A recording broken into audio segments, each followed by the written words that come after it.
खरंच आप्पा फार भाग्यवान होते.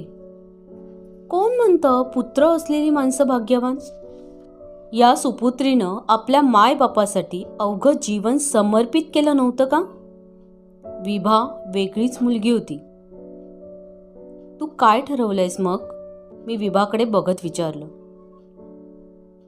आता 38 पूर्ण होऊन 39व्या वर्षात सरकले मी. आता कुठलं ग लग्न विघ्न?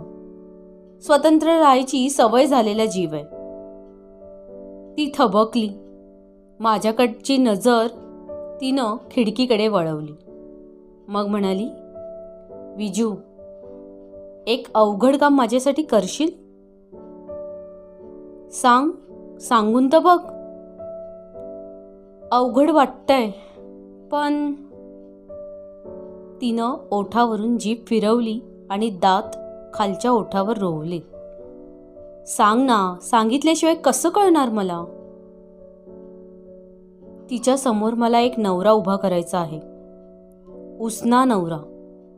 म्हणजे तिचा अडकलेला जीव सुखानं जाईल. अगं पण जीव किती दिवस इथे मुक्काम ठेवतो हे सांगता येतं का विभा? नाही ग विजू, फार दिवसांची सोबतीन नाही ती आता. मला कळतं, माझा आत्मा तिच्या आत्म्याशी एकरूप झालाय. खरं सांगते तुला. अगं पण असं कुणाला विचारणार? नाटक सिनेमातल्यासारखं. तेच तर अवघड आहे ना. तुझ्या बघण्यात आहे का असं कुणी? नाही ना. अगं मग मी कुठून शोधू? आपण जाहिरात देऊया पीओ बॉक्सवर. छे ग, मला कठीण वाटतं. मी अगदी अवघडून गेले. तो प्रस्ताव काही मला बरोबर वाटला नाही. त्यापेक्षा विभा, आपण सरळ लग्नासाठी जाहिरात देऊ. काय हरकत आहे?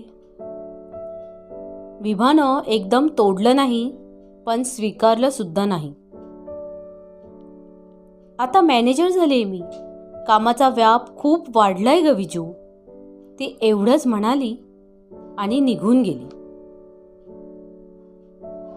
मला वाईट वाटत होतं. माझ्या मैत्रिणीला मी मदत करू शकले नव्हते. या विषयावर मी माझ्या नवऱ्याशी किंवा मुलींशीही बोलू शकले नाही. का कुणास ठाऊक, पण वाटलं विभाचा खरा रोख त्यांना